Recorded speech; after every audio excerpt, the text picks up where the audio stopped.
Okay, let's start. So we'll start with the prayers. Please repeat after me. Om Sadashiva Samarambham Sadashiva Samarambham Shankaracharya Madhyamam Shankaracharya Madhyamam Asmadacharya Paryantam Asmadacharya Paryantam Vande Guru Paramparam Vande Guru Paramparam Saraswati Namastubhyam Saraswati Namastuभ्यं Varade Kamarupini Varade Kamarupini Vidyarambham Karishyami Vidyarambham karishyami Siddhir Me Sada Siddhirbhavatu me sada Om Sahana Bhavatu Om Sahana Bhavatu Sahanau Bhunaktu Sahanau Bhunaktu Sah Viryam Karavavahai Sahaviryam Karavavahai Tejasvinavadhitamastu ma vidvishavahai Tejasvinavadhitamastu ma vidvishavahai Om Shanti Shanti Shantihi Om Shanti Shanti Shanti Om Namah Shivaya. Welcome. Om Namah Shivaya. Om Namah Shivaya. Okay, so we will start now. I've muted everybody. You can unmute yourself when you want to speak and then go back to mute. Otherwise, it will disturb the recording and the other participants also. Okay. So we'll just do a quick revision of last class. So last class we did the 5 benefits of Atma Gnanam. So you can start listing them. We'll have a quick revision and then we'll move on. What is the first one? Natural curiosity. Sanskrit? Jignasa Nivritti. Yes. Jijnasa Nivrittihi, satisfaction of the natural curiosity. Second? Vidyananda Prapti. Vidyananda Praptihi, which is? Gaining of happiness. Gaining happiness born out of self-knowledge. Yes. Okay, so gaining knowledge-driven happiness. Next? Karpanya Nivritti. Karpanya Nivritti. Freedom from desperation. Yes. Freedom from desperation. Fourth one? Aghat Nivritti. Freedom from shock or trauma. Yes. And the last one? Dakshata Prapti. Dakshta Prapti. It's like gaining efficiency. Yes. Dakshata Praptihi, gaining efficiency. So we saw all these 5 last time and we said this basically 5 put together is what we call moksha. To understand the word moksha in practical, simple, tangible terms. Okay. And these are the 5 benefits of Atma Gnanam. And this is why we are studying this text. This is the what we are aiming towards. Okay, so today we will continue with the introduction. Okay, we are not starting the text.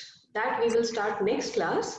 Today there are some more things to elaborate and discuss as part of the introduction, and that we will see now. Okay, I hope you can see this diagram on the screen. The heading says Traditional Hindu Religious Systems. Okay, so basically we are just looking at all the different philosophies to understand where we stand. Okay, so just an overview. Now, as you can see, it is divided into two main branches, Astika and Nastika. Medha ji, there is no screen sharing happening right now. At least I can't see it. Yeah, we can see Nisha ji. Oh, okay. So it Um, must be a problem from your Yeah, end. probably. Yeah, Yeah, I you can can't just see. check your device settings. Maybe it's okay. Okay, fine. So we have two main branches, Astika and Nastika. Now the word Nastika in Hindi means somebody who doesn't believe in God, right? Atheist. But here that is not the meaning, okay? Here Nastika means those philosophies that don't accept the Vedas as the supreme source. Okay, so the ones that do not believe or accept the Vedas, they are called Nastika. Okay, and under Nastika, as you can see, we have three. We have Charvaka, Jainism, and Buddhism.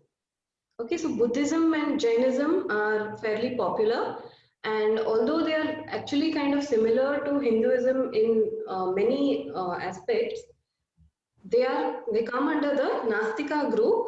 Why? Because they do not accept the Vedas. Okay, and then there is something called Charvaka. So Charvaka is a dead philosophy now. It is no longer, there's not much information available at all about it. It's basically a very materialistic kind of philosophy. So Charvaka was the one who, the person who started or founded it. And his philosophy was, just there's no God, there's no life after death, there's nothing, just what you have now that you have. So you eat, enjoy life, don't worry about anything. So some very relaxed, very chill kind of philosophy. But yeah, so that is Charvaka. We don't have much information about it actually. Okay, now let us look at the Astika group, this side. This Astika group, we can also call it the Shad Darshana. Okay, Shad means six, Darshana means viewpoint or perspective. Okay, so Shad Darshana means six different philosophies that have six different viewpoints or six different perspectives. And what do they have a perspective on? They have a perspective on the Vedas. Okay, so all six of them have taken statements from Vedas and they have come up with their interpretations. Medha ji, Yes. Medha ji, I can see there are five only.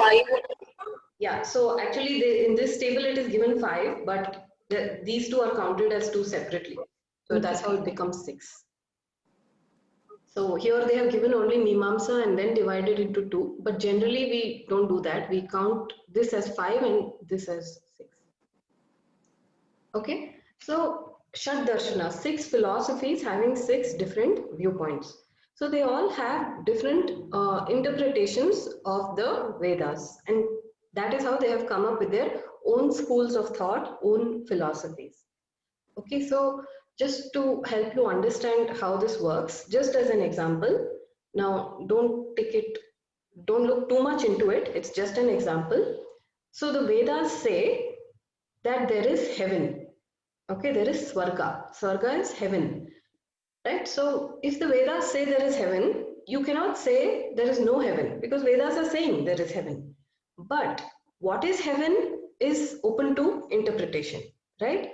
So some people interpret heaven as, some other world where you have better bodies, better food, better enjoyment, better music. And, it is how they show in TV, all these heavenly with the clouds and everything. So some different dimension where everything is much better. So this is one interpretation.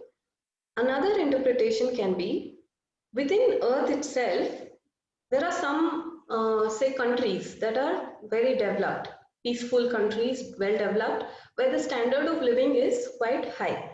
Then there are other countries where, there is war or poverty or some bad situation, basically. Now, to this war-struck country, the developed country appears like heaven, right? So this can also be an interpretation. We all have relative degrees of comfort in this earth itself, right? So that understanding can also come about. So in this way, there are many statements in the Vedas, and there are many, sometimes they appear contradicting, sometimes they are very convoluted.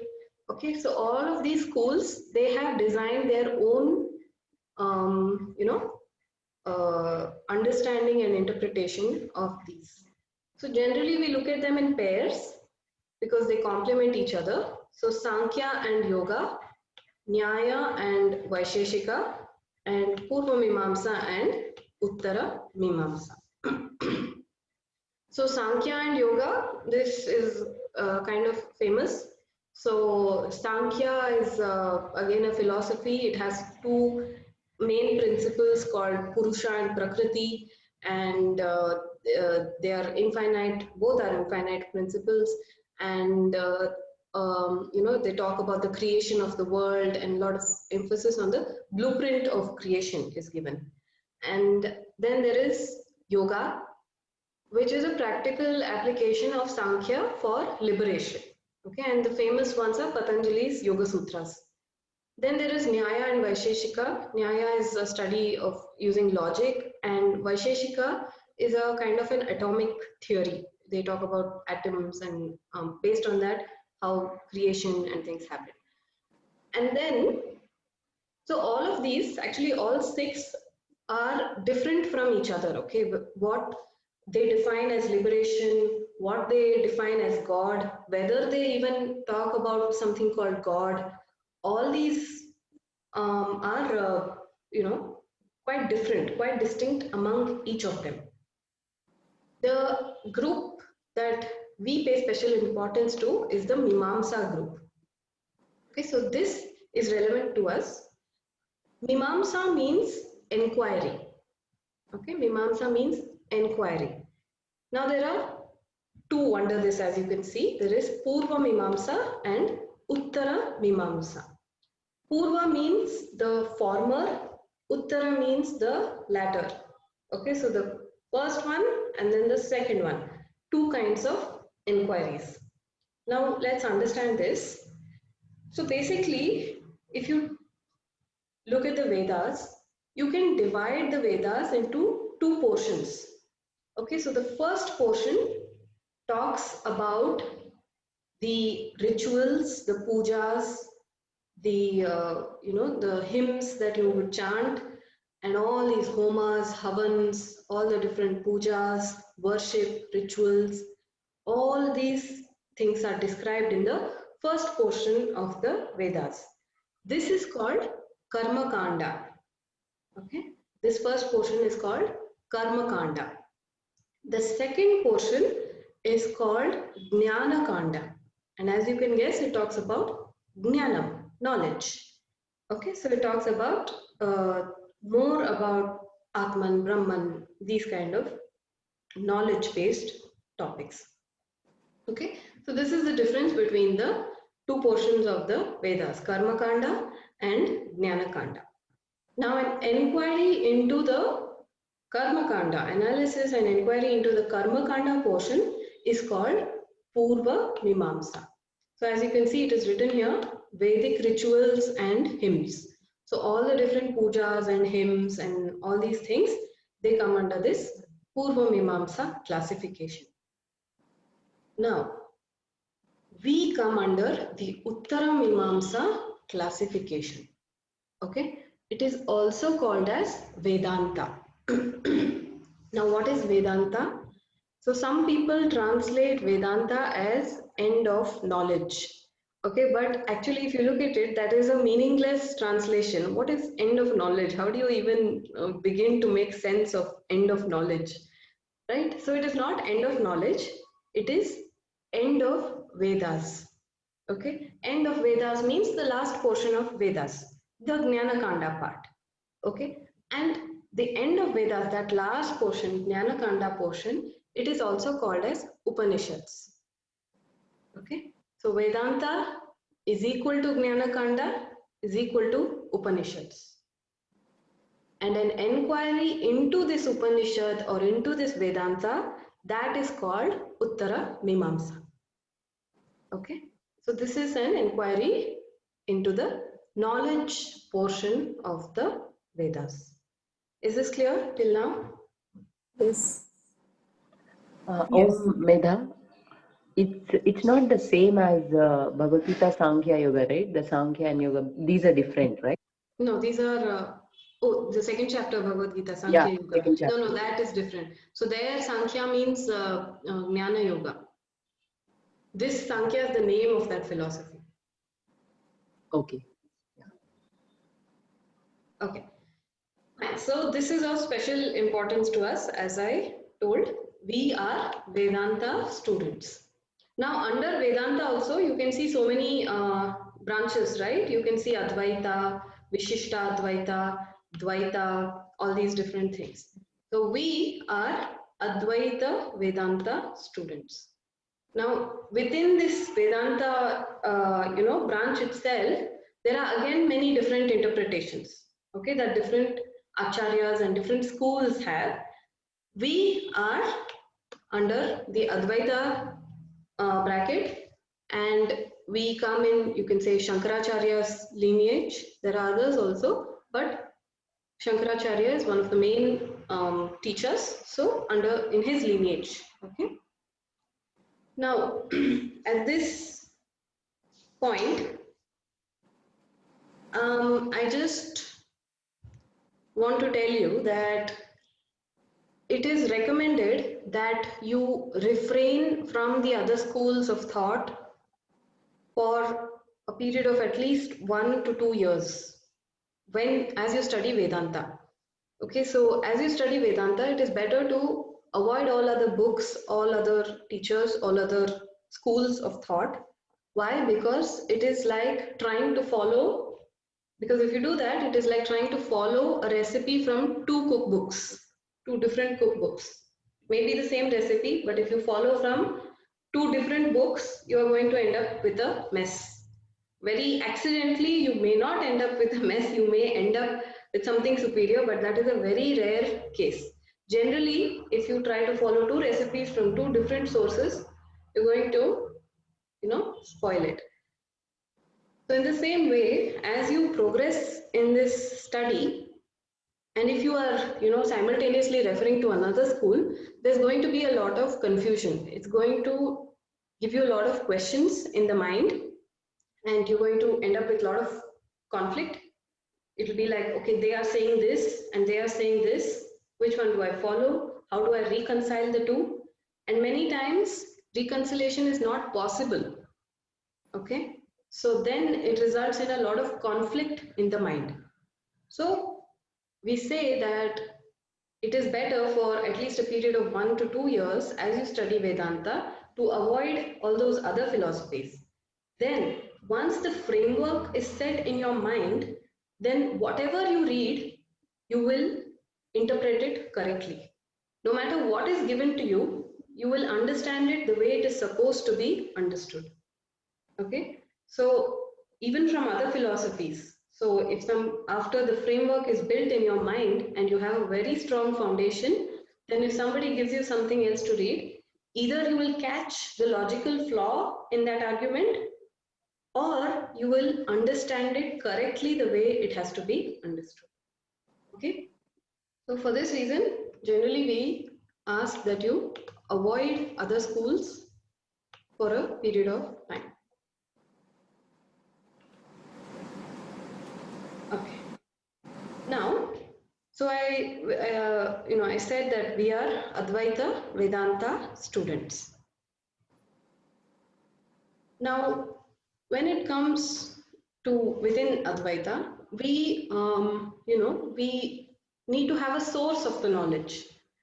So, what are the different sources of this self-knowledge that is available to us? So there are 4 layers of this self-knowledge. Okay, 4 layers of the sources from where it is available. The first layer is called Veda or Shruti. Okay, Shruti and Veda are interchangeable words for Vedas. This Shruti is the first and original source of the knowledge, of the self-knowledge. And it was discovered by the rishis. Now please note, I am saying discovered by the rishis, not invented. Okay, so the Vedas are said to be apaurushaya, meaning they are not of human origin. The Vedas were not created by the human mind. Okay, so some rishi did not pick up a pen and paper and say, okay, today I'm going to write poetry and I'm going to call it Vedas. No, that is not how it is understood. Okay, so during their deep meditation, when they were attuned to the Lord, this knowledge was revealed to them. That is why we say it is discovered. It didn't come from them, it came through them. Okay, so it is not of human origin or human creation, this knowledge. So how to understand this? We can have an example. So, if you have a radio and when you change the frequency, at a particular frequency, it catches the music and plays, right? When that attunement is proper. And at other frequencies, it doesn't play, right? So in the same way, these rishis, when they were attuned, this knowledge was revealed to them, and this is the first and the original source of knowledge. Okay, is this clear? Yes. Okay, fine. The next layer is called smriti. Smriti is basically a layer of literature that is based on Shruti. So whatever was told in Shruti, it is just presented differently in Smriti. Okay, so the original content and original knowledge is Vedas or Shruti. Okay, so the Smritis are based on that, but written by the rishis in a different presentation. One example of Smriti is Bhagavad Gita. Okay, Bhagavad Gita was written by Vedavyasa and it is based on this Upanishadic knowledge. Okay, so they call it the essence of the Upanishads. Right? They elaborate the contents of Shruti in a different presentation. That is Smriti. There are many Smritis. The most popular and famous one is Bhagavad Gita. Okay. The third one is called Brahma Sutrani. It is also called Nyaya Prasthana or Sutra Prasthana. Okay, and this is basically a work that provides logical support to the statements of Shruti.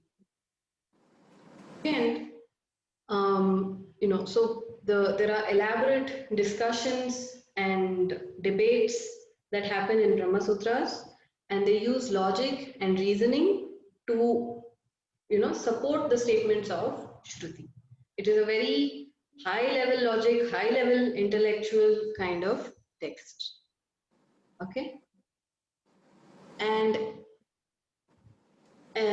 under Shrutis you have all the Upanishads. Okay, Shrutis are basically the Upanishads. Then we have Smriti, which is, for example, Bhagavad Gita, and then we have the Brahma Sutras. Okay, and now these three together is called Prasthanatrayam. Okay, so you may have heard this word Prasthanatrayam. When they say Prasthanatrayam, they refer to these three layers of literature. They are the foundation for this study. Okay, these main texts for the study. Prasthana means a path or a way. Okay, Trayam means three. So these three together are called Prasthana Trayam. Okay, is this clear? Yes, Medhaji. Yes. Okay. Medhaji, Yes.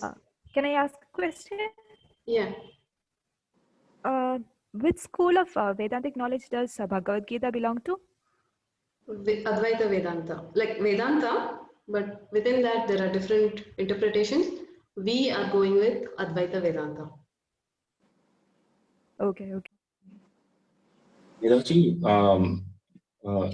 it is said that Vedas are taught to rishis by Lord Shiva. Is it true? Sorry? Can you repeat? I couldn't hear properly. Vedas are being taught to rishis by Lord Shiva. Yeah. There is a popular belief. Yeah, So, but to understand that, you have to understand Lord Shiva as Ishvara, okay, and not Ishvara as another name of Shiva. Ishvara is a very technical concept in Vedanta, and we will see that much later in Tattvabodha.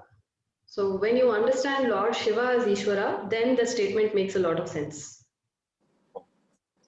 So we say Lord Ishvara is basically the Lord, this whole, in a sense, this whole universe guided by the cosmic. There are no words for whatever I tell you now will just have a incomplete meaning. So I don't want to get into that. It will yes.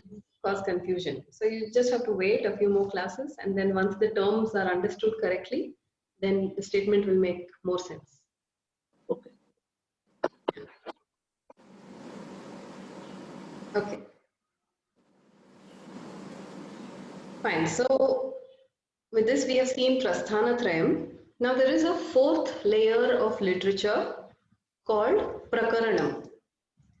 Okay, and these are texts that have been authored by later acharyas in the later generations. The purpose of this Prakaranam is to present the same knowledge in a different way suitable for that generation. Okay, so they use modern examples. They, it's structured more systematically. It's the same stuff, just, rearranged basically in a different way. And also it overcomes language barriers, right? So all the texts are in Sanskrit, but we are talking in English. So that is a language barrier that we overcame, right? So Tattvabodha is one such Prakarana Grantham. Okay, it is authored by a later Acharya, and it talks about all the Upanishadic knowledge in a very condensed, comprehensive way. And of course, the later Acharyas have given very modern examples. So when we talk about examples like electricity and phones or all these things, obviously they were not there in the Vedas, these examples, right? But the later Acharyas presented them so that that generation can understand, can grasp. Okay, so Tattvabodha is one such Prakarana Grantham. Okay, any questions? No. Now we will move on to a topic called Pramanam. Now, this topic I am introducing here because it does not come in Tattvabodha and it does not exactly come in Bhagavad Gita also. There are some mentions, but as we go on, as we go into Bhagavad Gita and other texts, the teachers will be talking about Pramanam like as though you know about it, okay? But it is actually not covered in Tattvabodha, or at least in the first portion of Bhagavad Gita. So that is why I'm covering it here, so that later you don't look confused when this word comes. Okay, Pramanam. Pramanam basically means a means of knowledge, okay, a source of knowledge. For example, if you want to know physics, then you go to a physics textbook, right? So that physics textbook is your physics pramanam.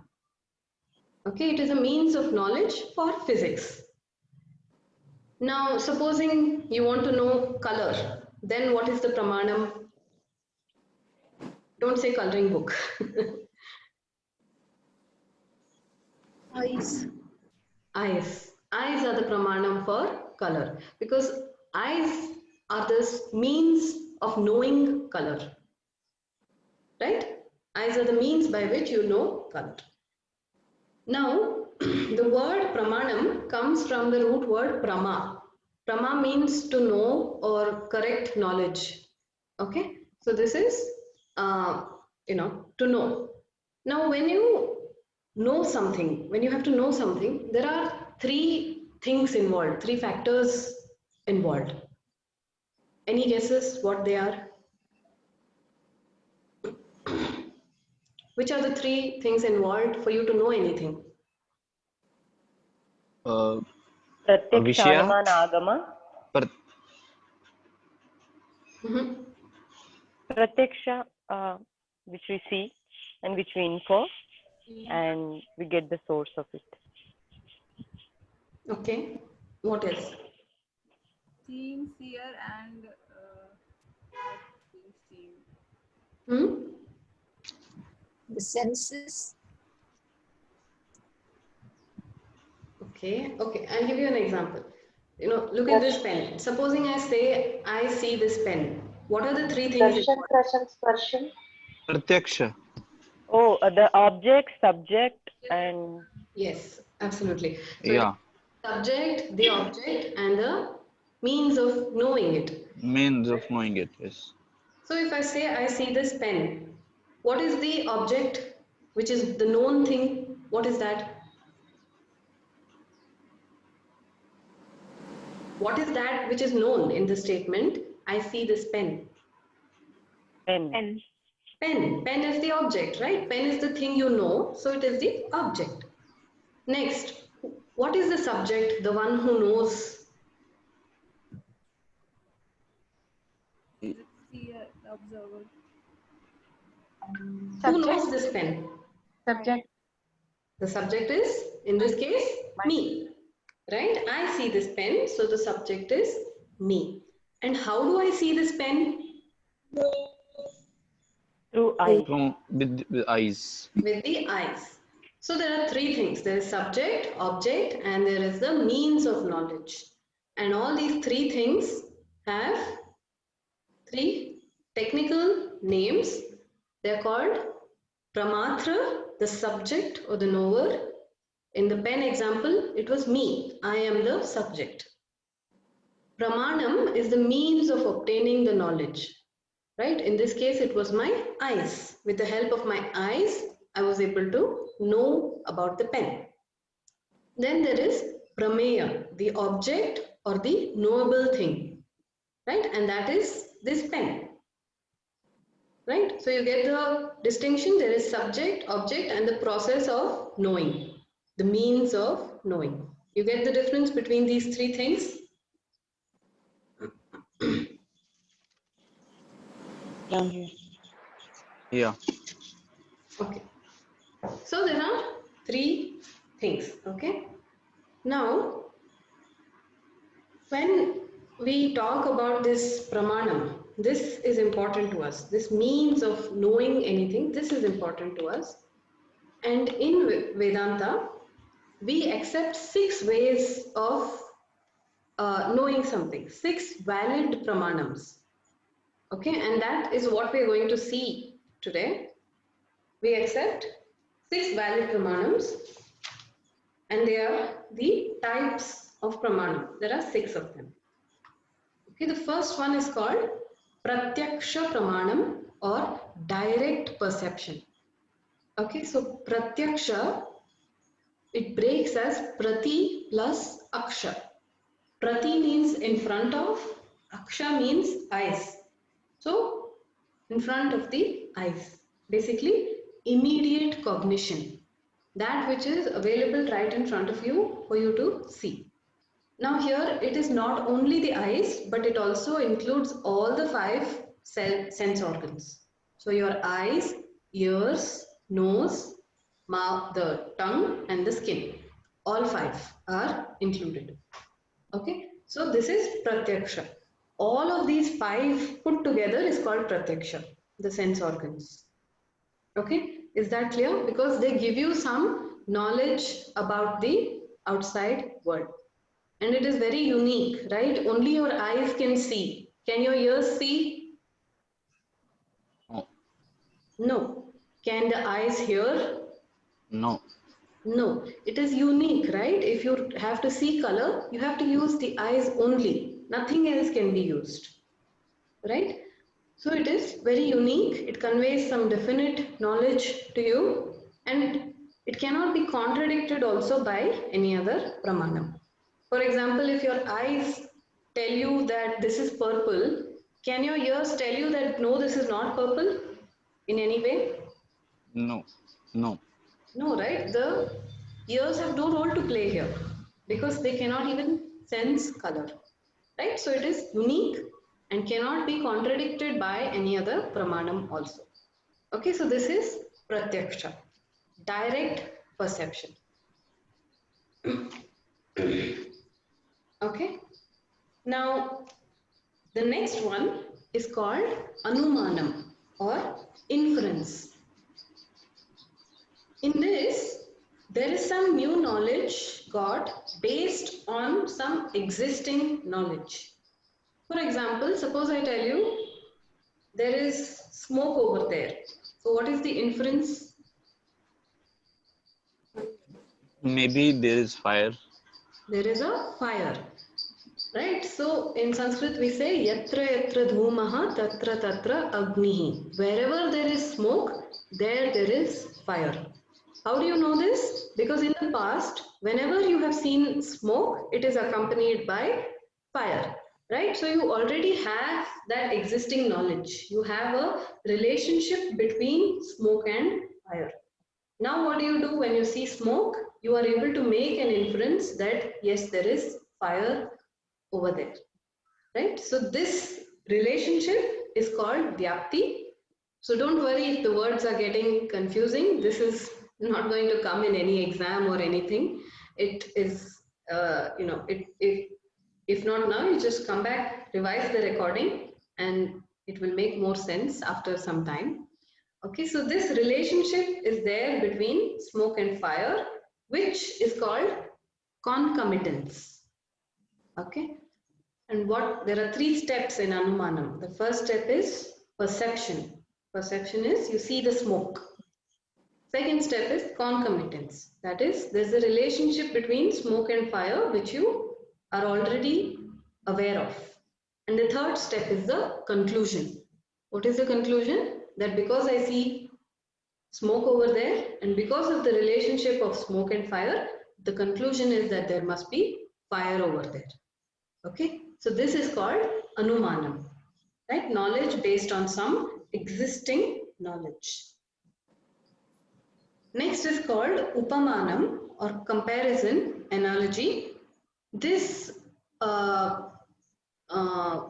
basically you get some new knowledge based on a similarity to a previous knowledge.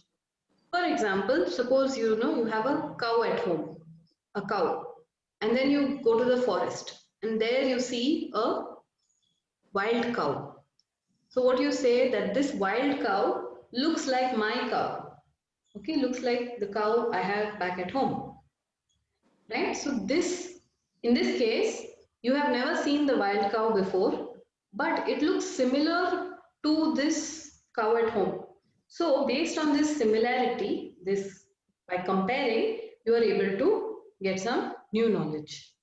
Okay, this is called upamanam. And upamanam is very specific. You cannot say everything with 4 legs is a cow, right? You can only say that the wild cow looks like my cow. So it is kind of specific. Next is called arthapatti. Arthapatti means postulation or assumption, supposition. Suppose there is, so there is a classic example given in Shastras which says that there is a boy called Devadatta. Now Devadatta is a fat boy, but he never eats in the day.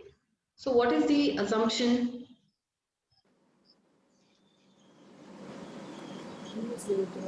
That Devadatta eats in the night. That he eats in the night, right? So this is called assumption or postulation. Okay. Then there is something called anupalabdhi. Okay, non-availability, where you perceive something by its absence. Suppose you walk into an empty room. You say that there is nobody here, right? How do you know nobody is there? Because of you perceive the absence. Okay? You perceive the absence and then you become aware of its non-availability. Right? So it is perception of absence or perception in a negative sense. Okay? So the perception of the non-existence of that object gives you knowledge about its non-availability.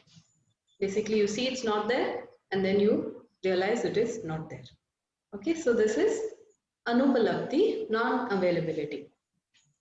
Then there is the last one called Shastram or scriptures. This is important to us because Shastram gives us knowledge about Atman and all, this, the whole self-knowledge, what we call, that is available in Shastram. So it is one of the pramanams. Now, you may be wondering why I'm talking about pramanams at this point, what it has to do with Tattvabodha. So there is, I'm coming to that now. So this Pratyaksha Pramanam, we call it the primary Pramanam. Okay, and the other 5, we call them as secondary Pramanam. Why? Because as you can see, they are all dependent on primary, right? If you didn't have the input of the smoke from your eyes, then there is no possibility of Anumanam. If you can't see the wild cow, how is Upamanam possible? So they are all dependent on the primary, right? So this Pratyaksha is called the Moola Pramanam, the root or the primary Pramanam. Okay, and the others are all dependent on this primary. Okay, and this Pratyaksha Pramanam, this primary one, it cannot be validated by any other means. You cannot doubt it, right? If your eyes are telling you that this is some purple color, you will not doubt your eyes, right? So there is no doubting it, and there is no way to, verify it also. Suppose you have a doubt about this color, can you use your ears? No, right? You must use the eyes. So there is no other way to verify it, nor is there any other way to contradict this color by the ears or by the nose or by anything else, right? So that is why it is called a primary pramanam, and everything else is secondary because it is dependent or validated by the primary. Okay, so this is the difference between primary and secondary. Now, what about Shastra Pramanam? Do you think it is primary or do you think it is secondary?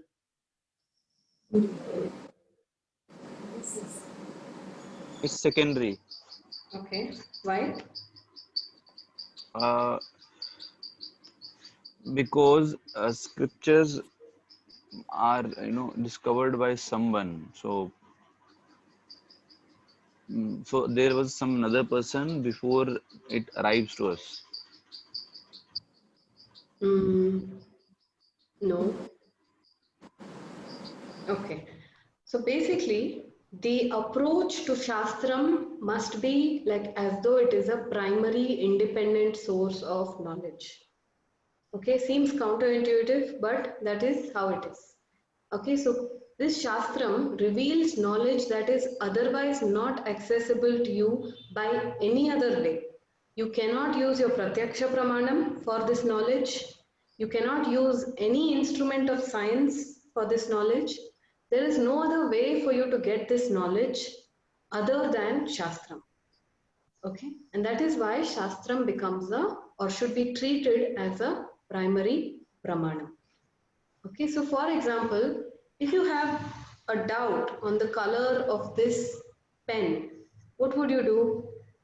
Maybe you would, take it out in the sunlight and look, maybe switch on a different light and look, maybe bring it closer to your eyes and look, right? You would do many things, but you would do them all with your eyes.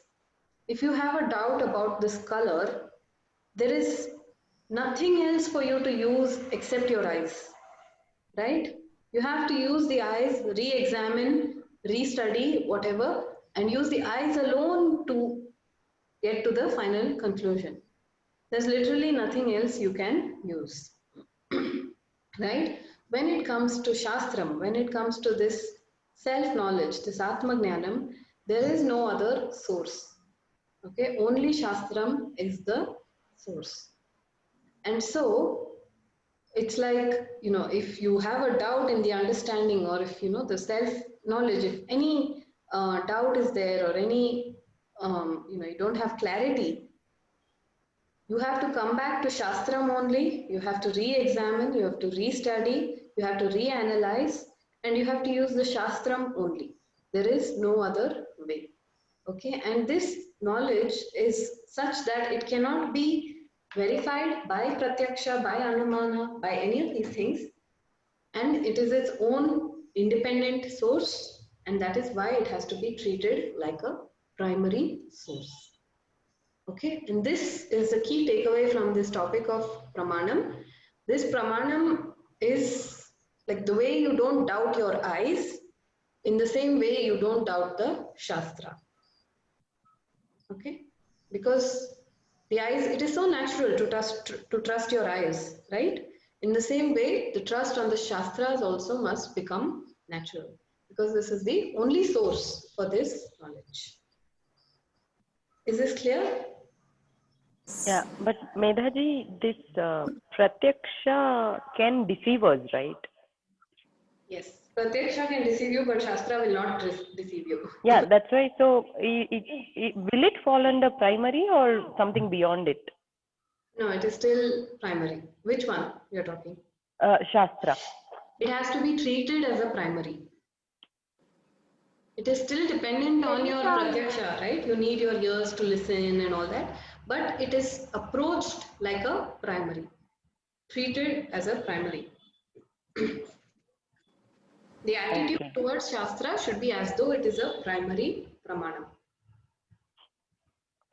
Oh, you mean to say the first what we should believe is the Shastra? Then, of course, because sometimes our eyes and then Shravana, they all can deceive us. So you go back to Shastra and check again, you mean to say? No, when it comes to self-knowledge, you must use the Shastra. When it comes to colors, you must use the eyes only. They all have their own unique subject. Okay. Oh, like we can only listen to it by ears. That's what you meant to say. I'm talking about the Atmajnanam, the knowledge when it comes to Shastra.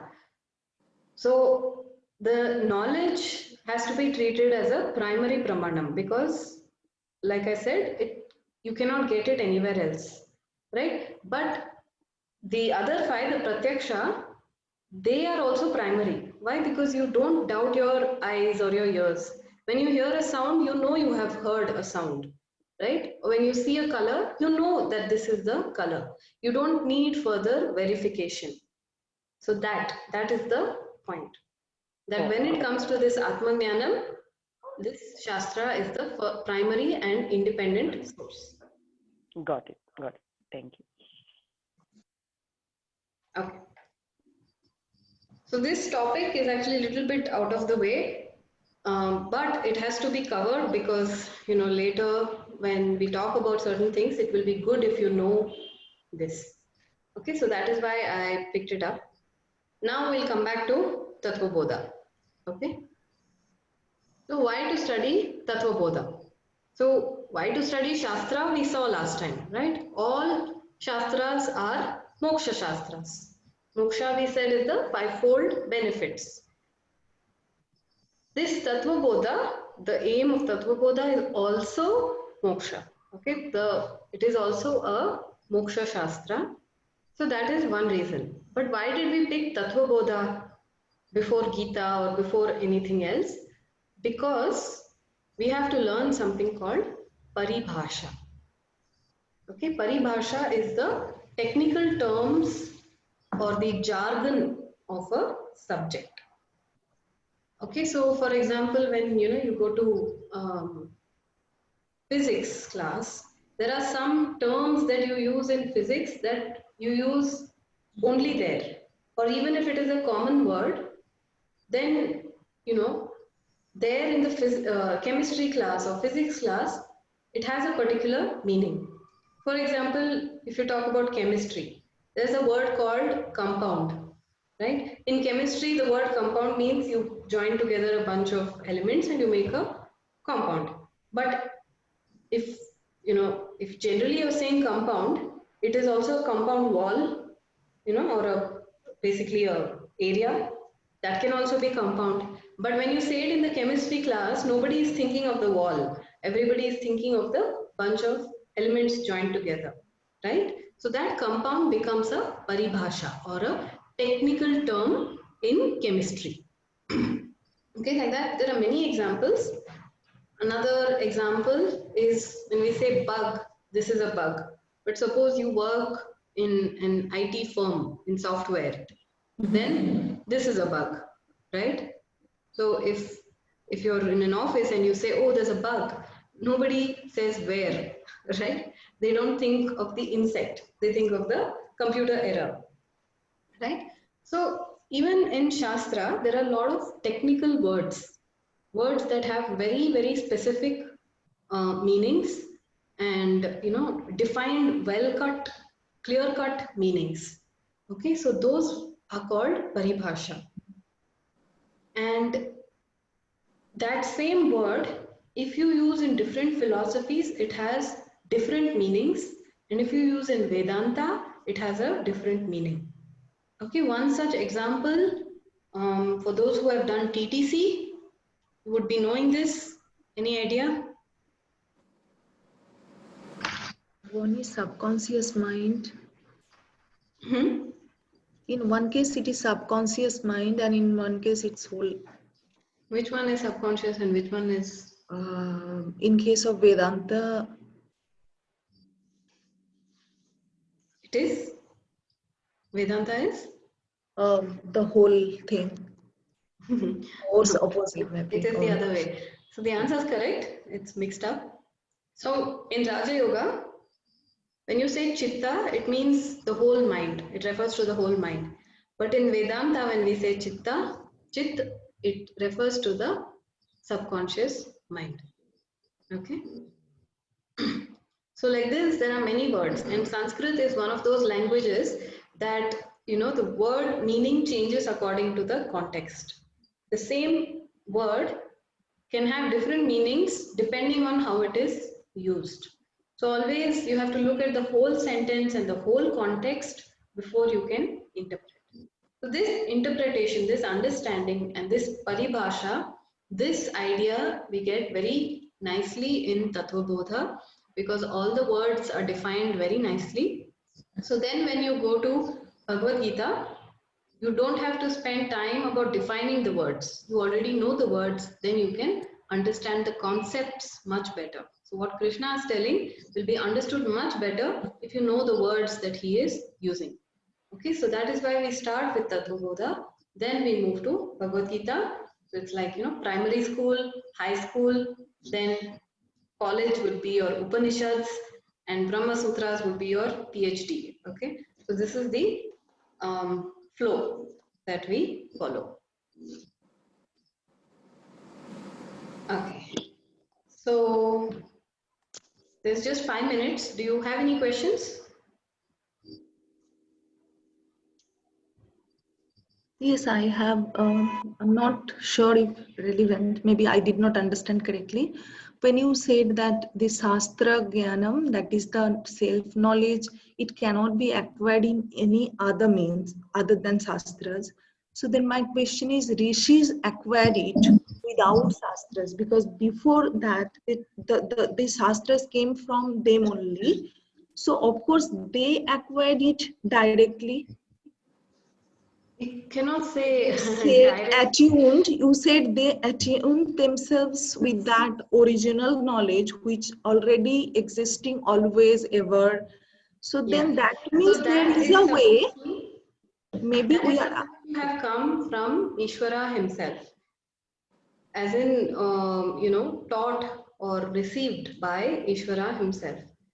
That is a different concept altogether, little different. But generally, yeah, but for all of us, Shastra is the only pramana. So what I wanted to ask, so maybe there is still a way, I mean, for us also, if we could be of that level, we can directly receive from God or Ishvara, what you were saying, or is it like that time only it was possible, or now it is not possible? So Shastra says it is not possible. Okay. Thank you. So it is supposed to be not possible. You can try. It is not easy. This is not something that the knowledge that is talked about here. It's not something easy to come up with on your own. Okay. Maybe the chitta, what we have right now, is not support for that to happen. Yeah. Okay, so this is basically the first verse of Tattvabodha, what is on the screen. It is the prayer verse. So we don't have time, but we will just chant it once and then we will end the class. We'll see the meaning in the next class. Okay, so we'll just chant this.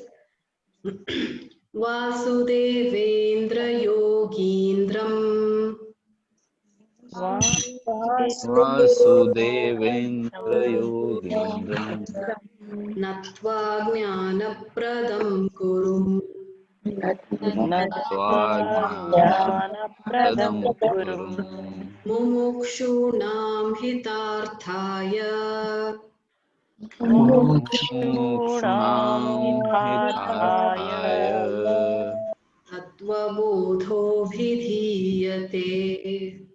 Tattvabodho Vidhiyate. So this is the first verse of Tattvabodha. It is a prayer verse invoking the Lord and the Guru before the author starts his project of writing Tattvabodha. Okay, and the meaning and more details we will see in the next class. So we're ending 3 minutes early, but it's okay. Okay. We'll end with Purnamada. Om Purnamada Purnamidam Purnamudachyate Purnasya Purnamevadaya Purnamevavashishyate Shanti Shanti Hari Om Gurubhyo Namaha Hari Om Gurubhyo Namaha. Om Tat Sat. Thank you all. And Thank you, Medha. I'll see you in the next class.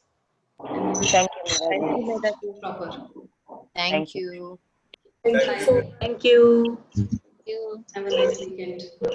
Thank you.